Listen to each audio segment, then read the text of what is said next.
Ilá.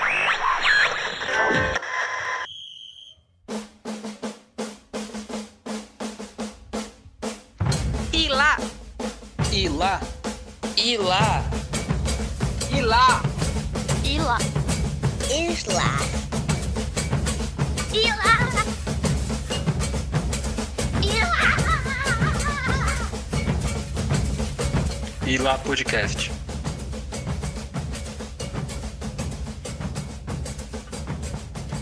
Sejam todas, todos e todes bem-vindos ao segundo episódio da segunda temporada do Ilá Podcast, o podcast do projeto Quilombolar, Permanecer Negro na Universidade, do curso de Psicologia da Universidade Federal do Ceará. Meu nome é Flávio Amaral e comigo neste encontro eu converso com Sara Forte. Conversaremos no episódio de hoje sobre literatura afro-brasileira, pensando o que ela é, as questões que levanta como representatividade, educação e relações étnico-raciais, e o cenário no qual ela emerge. Falaremos um pouco também sobre autores contemporâneos, como Conceição Evaristo, Jefferson Tenório e Miriam Alves. A nossa convidada de hoje, Sara Forte, é doutora em Letras e Estudos Literários pela Universidade Federal de Minas Gerais. Possui graduação em Letras Português pela Universidade Federal do Ceará e é mestre em Letras com concentração em Literatura Brasileira pela mesma instituição. Tem experiência docente em literaturas em língua portuguesa, brasileira e africana, práticas de ensino em língua portuguesa e formação de professores. Atualmente é professora efetiva na Universidade Estadual do Ceará. Olá, Sara, muito obrigado por aceitar e participar aqui conosco. Boa noite a todos os nossos ouvintes, quem está aqui acompanhando o Ilá, boa noite, muito obrigada pelo convite. Bem, Sara, gostaríamos de iniciar a nossa entrevista perguntando um pouco sobre a sua trajetória, a sua história, né, e como elas culminam no estudo dessa temática. Bom, então a minha trajetória de inserção em vida acadêmica, né, ela é muito parecida com o contingente que nós temos no Brasil, de poucas pessoas negras que conseguem acesso ao ensino superior, então não foi algo muito simples, né? Eu estudei a minha vida inteira em escola particular, eu era bolsista, e sempre me atraí muito por esse mundo das letras, da literatura, da produção escrita. E, inicialmente, na minha graduação em Letras, Língua Portuguesa, que eu fiz lá na UFC, eu não tinha muita atração para ler, por exemplo, autores afro-brasileiros, até porque na época que eu cursei, né, essa licenciatura, não se falava muito nesses assuntos. À medida que o tempo foi passando, eu tive mais acesso a outras leituras, há também discussões relacionadas à negritude, questões relacionadas à representação do negro na literatura e na arte. Eu fui me atraindo um pouco mais pela temática. Não me considero exatamente uma pesquisadora em literatura afro-brasileira, me considero uma pesquisadora em estudos literários, em um caminho na literatura afro-brasileira, por identificação, por afinidade, e costumo pesquisar, costumo falar e também costumo ler muito texto, né, para conhecer o que está se debatendo, o que está se discutindo. Iniciando o tema da nossa entrevista, Sara, eu gostaria primeiro assim, de perguntar o que podemos entender como literatura afro-brasileira, né? E principalmente assim, quais as principais questões que atravessam essa dita literatura afro-brasileira? Bom, por literatura afro-brasileira, nós podemos entender toda e qualquer produção que é realizada por indivíduos, por sujeitos que se consideram afrodescendentes, né? Sujeitos que se identificam com essa temática e que em suas obras procuram explorar a subjetividade do que é ser negro dentro da sociedade brasileira. Acerca das principais questões que a atravessam, é uma literatura, né, como qualquer gênero discursivo, atravessada por questões de classe, raça, gênero, e que vai debater essas questões, né, de raça, classe e gênero a partir da perspectiva da subjetividade negra, né? E às vezes isso causa um certo espanto em alguns leitores ou em alguns críticos, causa uma certa indagação, questionamento, porque nós não estamos habituados a ver o desenvolvimento dessa subjetividade negra para além de estereótipos que são fixados, né? Então, que temas a literatura afro-brasileira aborda? A literatura afro-brasileira pode abordar qualquer tema, mas o que nós vamos ter é que a perspectiva em que os sujeitos que a escrevem produzem, né, eles vão falar, eles vão construir significados a partir de um lugar de fala atravessado pelo que é ser negro dentro da sociedade brasileira, ou seja, como é que funciona a nossa subjetividade em relação à realidade. Naturalmente, essas perspectivas elas serão diferentes de sujeitos brancos, ou seja, não vai ser a mesma forma de abordar determinadas temáticas. Por quê? Porque todos os sujeitos são diferentes. É interessante, Sara, você trazer essa questão da complexidade, da pluralidade, né, das pautas trazidas nos livros dentro da literatura afro-brasileira, porque quando a gente pensa, né, nessa representatividade, comumente a gente pensa em pautas de grupos que são minorias, pautas assim de representatividade política também. E aí eu queria saber como que a literatura afro-brasileira se liga a essas questões políticas e de representatividade do povo negro. Bom, a literatura afro-brasileira se relaciona a essas questões pela via da representação, né? Pela via da representação é como todo e qualquer texto literário se articula com a realidade. Você pergunta essa questão do teor político engajado dessas literaturas afro-brasileiras, né? Se a gente for observar o discurso literário, né, o fenômeno literário, ele vai ter no cerne do funcionamento dele a relação com a realidade circundante. O que é que isso significa? Que o discurso literário ele se apropria do que a gente compreende por real e ele nos fornece uma releitura desses dados dispersos, né, que nos rodeiam. Então, fazendo referência à resposta anterior que eu dei para vocês, a gente pode observar que o texto literário afro-brasileiro, assim identificado como tal, né, a partir do lugar de fala, do sujeito que se assume enquanto afro-brasileiro, é um texto que se propõe a examinar a construção da subjetividade do negro dentro dessa sociedade. E aí fica uma pergunta para o nosso público pensar, para o nosso público refletir. Que sociedade é essa que forja esse sujeito negro, né? O que significa se identificar como negro dentro do Brasil, no atual contexto, por exemplo? Que tensões nos atravessam? Que questionamentos, que problematizações. O discurso literário ele se constitui como um discurso muito, muito rico, porque ele é um discurso devorador, né? Ele se relaciona com várias áreas, com várias referências. Então, por meio do texto literário, a gente pode ver ali o registro, né, a reelaboração estética, artística, de uma série de tensões.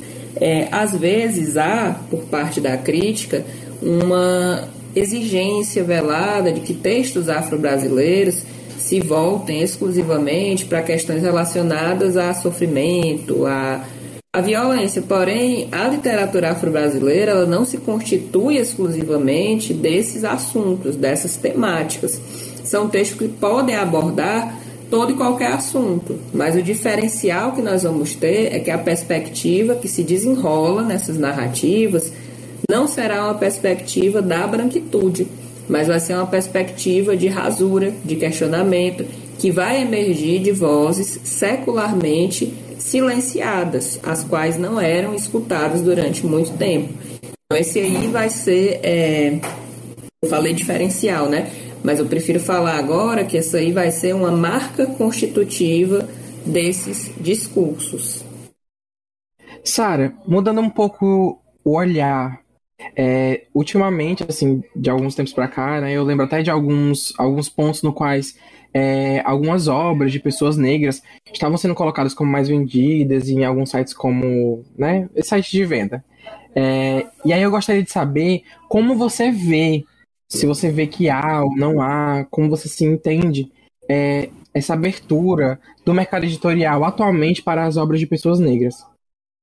Eu acredito que essa abertura do mercado editorial para obras de pessoas negras tem muita relação tanto com a entrada, né, de pessoas negras em espaços considerados espaços de poder, como, por exemplo, instituições acadêmicas, entre outras instituições.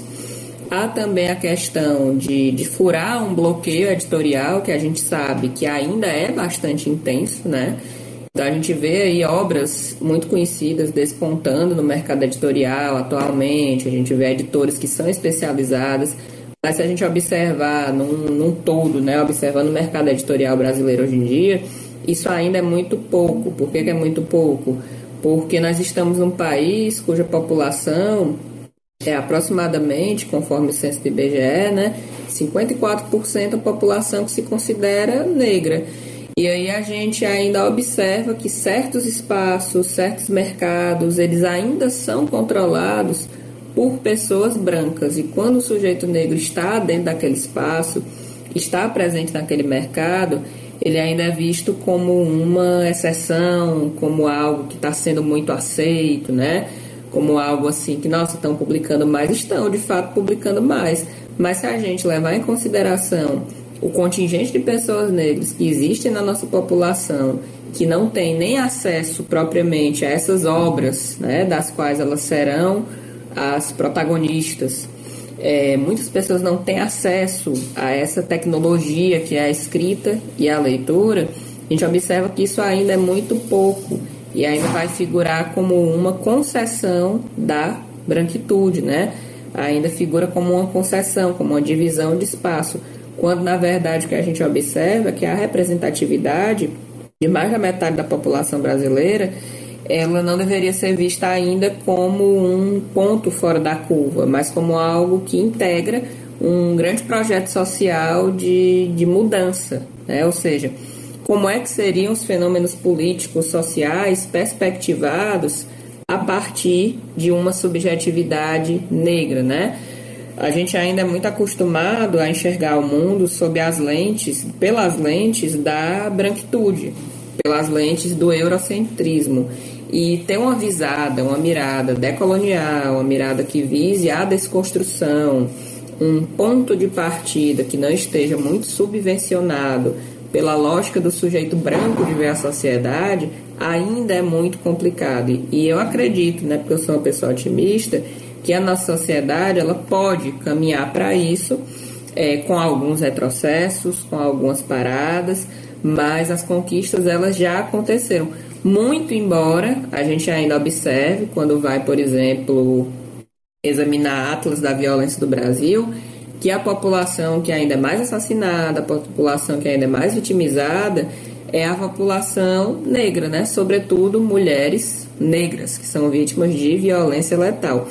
Em se pensando tudo isso, nós não podemos considerar como uma conquista que muitas obras de autores afro-brasileiros estejam no topo da venda, né? A gente tem que olhar também isso com uma certa desconfiança.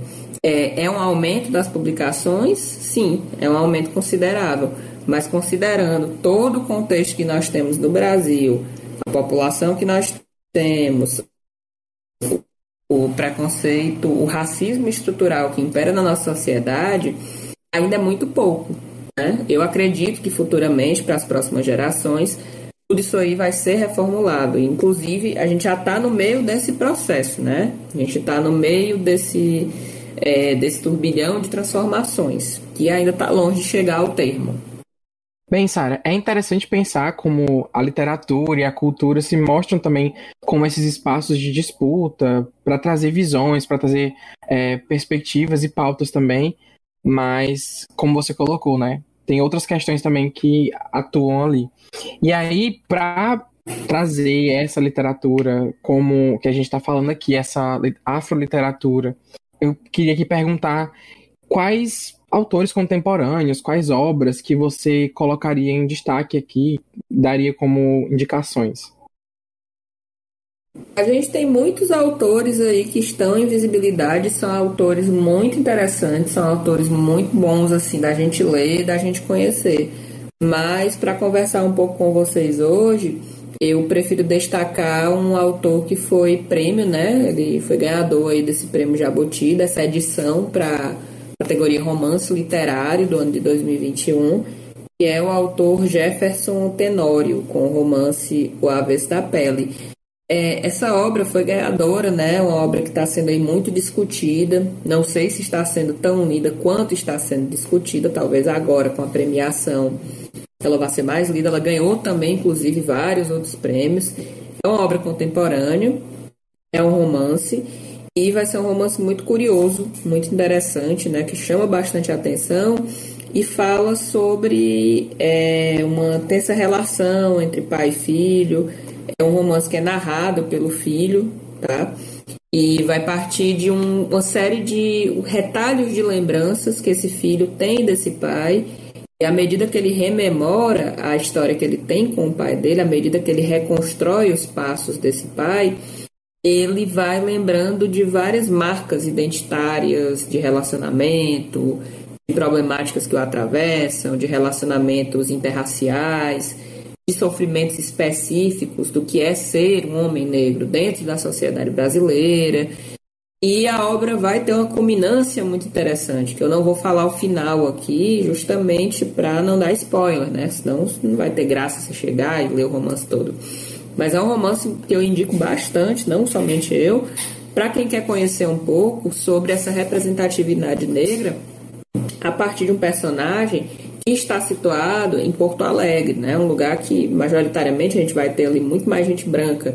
Então, esse autor, Jefferson Tenório, ele vai situar muito das obras dele nesse espaço. Então, ele vai trazer uma configuração do desconcerto do que é estar no mundo enquanto sujeito negro e vai mostrar as angústias, o desconcerto, toda a travessia angustiante de como construir a própria identidade dentro de um mundo que parece constantemente lhe excluir, lhe expulsar, lhe angustiar, tá certo?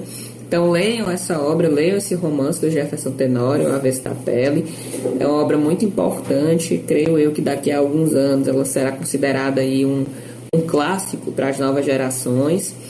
E outra obra também que eu poderia indicar é uma obra de uma autora chamada, a obra Um Defeito de Cor, tá certo? É uma obra muito interessante, é um romance de uma escritora. Ele vai trazer aí uma extensa cartografia do processo de escravização, do sequestro de pessoas negras da costa africana para o Brasil. E aí ela vai narrar uma história que procura mostrar como é que esses sujeitos escravizados que sofreram esse processo de longa expoliação, como é que eles construíram, como é que eles se constituíram aqui dentro do Brasil, certo? Então essas são as indicações. Encerramos aqui a nossa conversa com a Sara Forte. Sara, eu agradeço a sua participação. Queria, assim, no último momento, pedir talvez uma mensagem, uma dica para você mandar para os nossos ouvintes, se você se sentir confortável. Agradeço bastante o convite, né, desse podcast. Acho aí lá uma iniciativa muito importante, muito interessante. Agradeço também a nossa audiência e se for para deixar uma dica, eu peço que os nossos ouvintes escutem esse podcast, compartilhem, discutam com os colegas, procurem se informar mais sobre literatura afro-brasileira e, para além de procurarem se informar, também procurem ler as obras, além de ler resenhas ou de verificar postagens no Instagram, né? É muito importante a gente ter esse mergulho dentro da própria obra e ter esse processo de fruição mesmo da leitura. Então esse é o meu recado, né? Porque cada vez que a gente se aprofunda mais nessa ideia da representatividade, para além da própria reconstrução identitária, a gente também mergulha numa experiência de alteridade. E essa experiência de alteridade pode nos conduzir a uma convivência mais harmoniosa e mais benéfica com o outro. Então eu agradeço aí a atenção e aguardo aí os próximos convites. Se vocês ainda não ouviram os episódios anteriores, vocês podem escutá-los através do YouTube, do Castbox, do Spotify e em vários outros agregadores de podcasts. E não se esqueçam de acompanhar as nossas redes sociais, o Quilombolar UFC no Instagram e no YouTube. Obrigado por ouvirem. E lá!